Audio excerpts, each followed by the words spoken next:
दूध जब हजारों लाखों लीटर पैक करना हो तो शुद्ध दूध कैसे मिल सकता है। तो मैंने अपने डेयरी डिपार्टमेंट से जब बात की, उनके हेड से बात की, और हमारा जो चिलिंग प्लांट है, जो एक चिलिंग प्लांट जो मेरठ के पास है, दिल्ली के पास है, उसमें मैंने विजिट की और जाकर वहां इस सारी कार्यप्रणाली को समझा। तो जो कार्यप्रणाली है वो इतनी ठोस है, इतनी फुल प्रूफ है कि उसके अंदर कहीं कोई मिलावट होने की गुंजाइश नहीं है।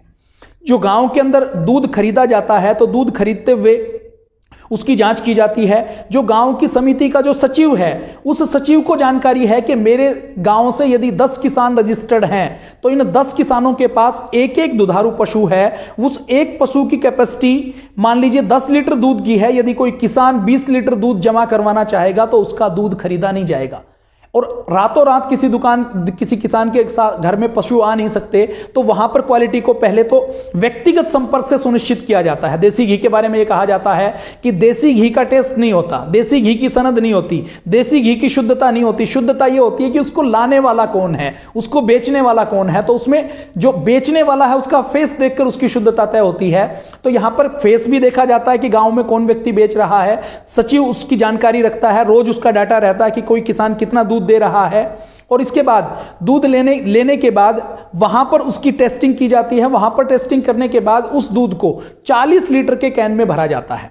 और जो कैन में भरा जाता है उस कैन के ऊपर एक कोड होता है। उस कोड की, उस कैन की, उस दूध की, उसमें के अंदर मिल्क कितना, उसके अंदर फैट कितना है, एसएनएफ कितना है, वो सब वहीं पर अपडेट किया जाता है। वो सारा डाटा पतंजलि के चिलिंग प्लांट में, पतंजलि के प्रोसेसिंग प्लांट में आता है, पतंजलि के अकाउंट्स डिपार्टमेंट में आता है, और वहां से किसान के खाते में डायरेक्ट पैसा क्रेडिट किया जाता है। और उसके बाद वो जो कैन है उसके अंदर मान लीजिए एक किसान का या 2 किसानों का या 4 किसानों का दूध उसके अंदर डाला हुआ है, तो वो सारी कैन फिर जब चिलिंग प्लांट में आती है तो चिलिंग प्लांट में आने के बाद फिर से उस कैन को खोलते हुए उसकी जांच की जाती है। उसकी रंग से, उसकी गंध से जांच की जाती है। और जांच करने के बाद फिर उसके सैंपल लिए जाते हैं। सैंपल लेने के बाद उसके टेस्ट किए जाते हैं। और जो पतंजलि में टेस्ट किए जाते हैं, उन टेस्टों की मैं बात करूं तो पतंजलि के अंदर जितने एफएसएसआई की रिक्वायरमेंट है उससे भी ज्यादा टेस्ट किए जाते हैं। माइक्रोबायोलॉजी के जो जरूरी टेस्ट हैं वो किए जाते हैं कि उनके अंदर कोई हानिकारक विषाणु तो नहीं है। उसके अंदर पेस्टिसाइड के 25 से अधिक टेस्ट किए जाते हैं कि उसके अंदर कोई डीडीटी, एल्ड्रिन तो नहीं है। उसके अंदर हैवी मेटल के टेस्ट किए जाते हैं। उसके अंदर ये सारे टेस्ट किए जाते हैं। और ये सारे टेस्ट जब चिलिंग प्लांट में आता है तो किए जाते हैं। और चिलिंग प्लांट के बाद जब प्रोसेसिंग और पैकेजिंग प्लांट में आता है तो हर बार जब बैच बनता है तो वो सारे टेस्ट किए जाते हैं। किसी एक कैन में भी यदि कोई गड़बड़ है तो उसको ट्रेस कर लिया जाता है कि इस कैन में फला किसान के घर से दूध आया था। और किसी एक सैंपल में भी गड़बड़ मिलती है तो उस सचिव का जो मानदेय है वो कट कर लिया जाता है, उसको जुर्माना लगाया जाता है। और इसके साथ साथ उस किसान को डी रजिस्टर्ड कर दिया जाता है, उसकी रजिस्ट्रेशन हटा दी जाती है और उससे दोबारा कभी दूध नहीं खरीदा जा सकता।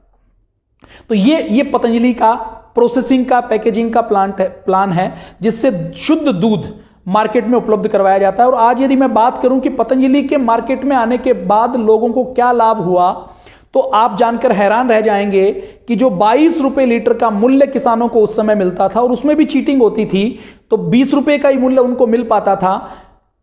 आज उसी दूध का उनको मूल्य 36 रुपए लीटर तक मिल रहा है। इसकी हम बात करें तो कोई किसान यदि 1 साल में 1 लाख रुपए का दूध बेचता था तो आज उसी दूध की कीमत उसको 1.5 लाख रुपए से अधिक मिल रही है। 60% से अधिक मूल्य की वृद्धि केवल पतंजलि के डेयरी उद्योग में आने से, मार्केट में आने से हुई है। अब आप कहेंगे कि ये जो वृद्धि हुई है इससे तो कस्टमर को भी दूध महंगा मिला होगा।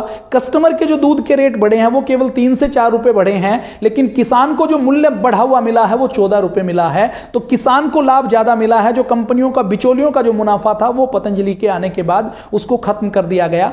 तो पतंजलि का दूध पूरी तरह से शुद्ध है।